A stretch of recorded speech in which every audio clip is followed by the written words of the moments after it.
Di awal film kita diperlihatkan di suatu daerah bernama Fadan, Arab, tinggallah Nabi Yakub alaihissalam atau ayah dari Nabi Yusuf alaihissalam. Dia terlihat sedang menggembala kambing dan berhenti di sebuah kuil, di mana di kuil itu terdapat para warga yang sedang meminta pertolongan kepada berhala yang bernama Ashitar, yang mereka anggap sebagai Tuhan mereka untuk menyembuhkan anaknya dari penyakit. Di malam harinya Nabi Yakub berkhotbah ke warga Fadan yang menjelaskan bahwa kita hidup di zaman Nabi yang malaikat saja sujud kepadanya. Tapi warga Fadan kebanyakan masih menyembah sesuatu yang mereka ciptakan sendiri, bukannya menyembah sesembahan yang menciptakan dunia dan seisinya, yaitu Allah Subhanahu wa Ta'ala. Di sini Nabi Yakub juga mengatakan bahwa dia adalah utusan Allah untuk mereka, dan perkataannya berasal dari kitab-kitabnya yang sekarang kita kenal dengan Al-Quran. Di sini masih banyak yang tidak percaya dengan Nabi Yakub, dan beberapa warga malah mengatakan bahwa kitabnya itu telah menghina Tuhan mereka. Tapi Nabi Yakub mengatakan bahwa kitabnya sama sekali tidak menghina Tuhan mereka. Dia juga balik bertanya kepada para warga, apakah patung Ashitar menciptakan kalian atau kalian yang menciptakan patung itu. Beberapa warga pun mulai mempercayai perkataan Nabi Yakub itu yang masuk akal. Tapi tetap saja ada beberapa warga yang tidak mempercayainya dan mempertanyakan apakah Tuhan Nabi Yakub lebih kuat dari Tuhan-Tuhan yang lain. Tak berselang lama datang pendeta kuil dan membubarkan para kerumunan dengan mengatakan bahwa gara-gara keingkarannya Nabi Yakub, maka Fadan dilanda kemarau yang berkepanjangan. Keesokan harinya di kuil Ashitar terlihat sedang melangsungkan hukuman bagi warga yang melawan patung Ashitar dengan melemparinya menggunakan batu dan menyebutnya Tuhan yang bodoh. Lalu datanglah Nabi Yakub yang akan menebus warga itu. Namun para pendeta tidak menyetujui tebusan itu karena warga itu adalah musuh bagi Ashitar. Lalu Nabi Yakub mengatakan, kenapa kalian tidak menangkapku, padahal akulah yang paling pertama memusuhi patung Ashitar itu. Ternyata para pendeta tidak berani menangkap Nabi Yakub karena dia adalah menantu dari Panglima Fadan. Lalu tak berselang lama datang sang Panglima yang menyuruh pendeta untuk membebaskan warga itu karena sudah ditebus oleh Nabi Yakub. Dengan rasa takut, pendeta itu pun akhirnya melepaskan warga itu. Nabi Yakub ini mempunyai 4 istri dan 11 anak, tapi sebenarnya istri pertama Nabi Yakub ini bernama Rahil. Tapi karena bertahun-tahun dia tidak diberi anak dari Rahil, makanya Rahil menghadiahkan para pembantunya untuk diperistri oleh Yakub agar sang Nabi mendapatkan seorang keturunan. Nah, setelah bertahun-tahun Rahil tidak mendapatkan seorang anak, akhirnya dia hamil dan akan mempunyai seorang anak pertamanya. Nabi Yakub yang sedang menggembala kambing dengan anak-anaknya mengatakan kepada mereka bahwa suatu saat nanti penggantiku adalah orang yang paling dekat dengan Allah dan paling dicintainya, bukan orang yang paling kuat. Dia juga mengatakan bahwa kakeknya Nabi Ibrahim dan ayahnya Nabi Ishak merupakan manusia terbaik, bukan manusia terkuat. Nah, sedikit penjelasan silsilah dari Nabi Yusuf dan ayahnya Nabi Yakub adalah keturunan dari Nabi Ibrahim dan anaknya Nabi Ishak. Lalu tak berselang lama datang warga Fadan mengatakan kepada Nabi Yakub bahwa Rahil akan segera melahirkan anak pertamanya. Mulai terjadi kecemburuan yang dirasakan oleh seorang istri Yakub yang bernama Bilah. Dia takut kalau Nabi Yakub akan lebih mengistimewakan Rahil dan anaknya nanti ketimbang ketiga istrinya dan anak-anak yang lain. Rahil yang sedang ditangani oleh seorang bidan tiba-tiba saja pingsan karena terlalu lemas. Bidan itu pun hanya bisa pasrah karena jika seorang yang sedang akan melahirkan pingsan, maka diperkirakan dia tidak akan selamat. Hal itu membuat salah satu warga di situ mengatakan bahwa ini pasti akibat kemurkaan dewa Ashitar terhadap Yakub dan Rahil. Namun Yakub yang mengetahui keadaan Rahil semakin memburuk, ia lalu pergi untuk berdoa kepada Allah untuk meminta pertolongan.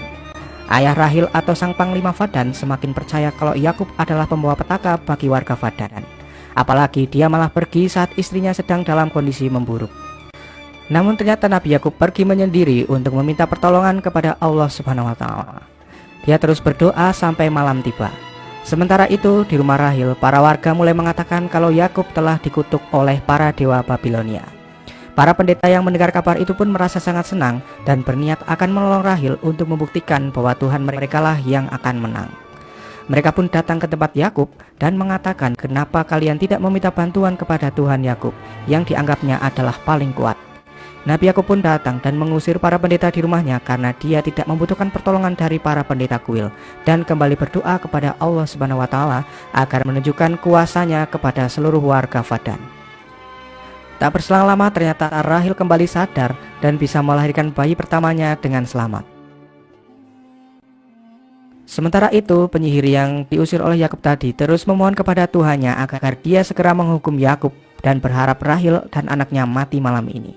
Tapi tak sengaja dia malah menjatuhkan obor api yang membuat kuil itu terbakar bersamanya.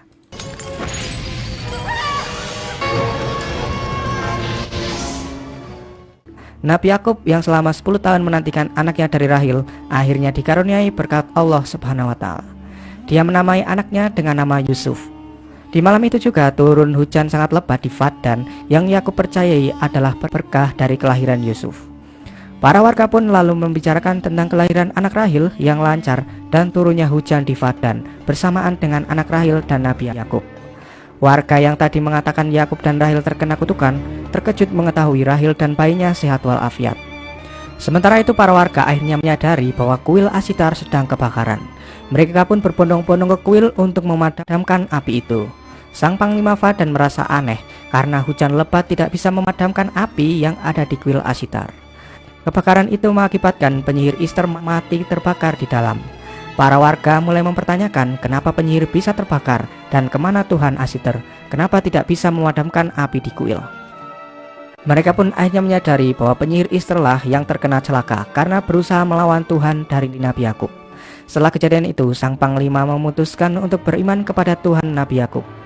Begitu juga para warga yang lain yang sekarang mempercayai bahwa Allah Subhanahu wa taala adalah Tuhan yang sangat kuat. Mereka juga meninggalkan kuil yang sedang terbakar tanpa memadamkan api terlebih dahulu. Para warga Paddan akhirnya kini beriman kepada Allah Subhanahu wa taala tanpa terkecuali. La mafarra li min al-idha'an bi annaka nabiyyullah fa'lan. لقد كفرنا بالأصنام والأوثان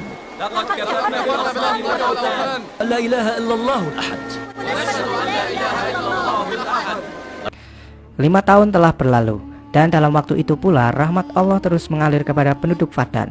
Yusuf yang kini sudah beranjak menjadi anak-anak diajak oleh Rahil dan Yakub untuk pergi ke padang gurun. Mulai terjadi kecemburuan yang dialami oleh istri lain karena Nabi Yakub lebih mengistimewakan Rahil daripada istri lainnya. Singkat cerita, datang utusan dari daerah Kanaan Palestina, daerah asal dari Nabi Yakub, membawa berita bahwa Nabi Ishak alaihissalam telah kembali kepada Yang Maha Kuasa.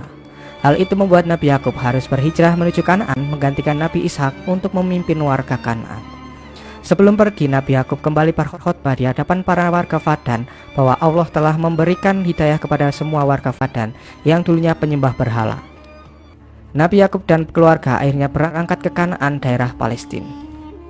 Di tengah perjalanan, Yusuf bertanya kepada bibinya yang bernama Lia dengan mengatakan kenapa ibu Bilhah dan Zulfa tidak menyukai ibunya Yusuf, Rahil. Yusuf mendengar hal itu dari kakaknya yang bernama Yahuda. Bibi Bilhah pun menjawab, mungkin mereka merasa kehilangan kedudukannya di hadapan Nabi Yakub karena Rahil telah melahirkanmu Yusuf. Tapi sebenarnya Nabi Yakub adalah orang yang adil. Di malam harinya pun kita diperlihatkan Bilhah yang mengatakan kepada Lia kalau dia merasa cemburu jika Nabi Yakub lebih memuliakan Rahil dan Yusuf. Lia pun dengan jawaban yang ikhlas mengatakan bahwa wajar saja kini Yakub memperlakukan Rahil seperti itu karena dia baru saja melahirkan anak pertamanya. Kita juga dulu diperlakukan seperti itu oleh Yakub. Tapi Bilhah yang sudah dikuasai oleh setan tetap saja tidak menerima jawaban dari Lia dan malah memanas-manasi anaknya. Di saat rombongan hampir sampai di Kanaan, Rahil yang hamil anak kedua mulai merasakan kontraksi yang tandanya dia akan segera melahirkan anak. Yakub pun menyuruh anak-anaknya untuk membangun tenda agar bisa menjadi ruang persalinan bagi istrinya itu. Nabi Yakub kembali berdoa kepada Allah untuk kelancaran persalinan Rahil, tapi Allah berkehendak lain. Rahil telah pulang ke sisinya sedangkan bayinya baik-baik saja. Kejadian itu membuat Nabi Yakub dan Yusuf menangis bersedih. Begitu juga dengan Lia, kakak dari Rahil yang menggendong bayinya. Tapi tidak untuk Bilhah yang kelihatan merasa senang karena kini Rahil telah tiada.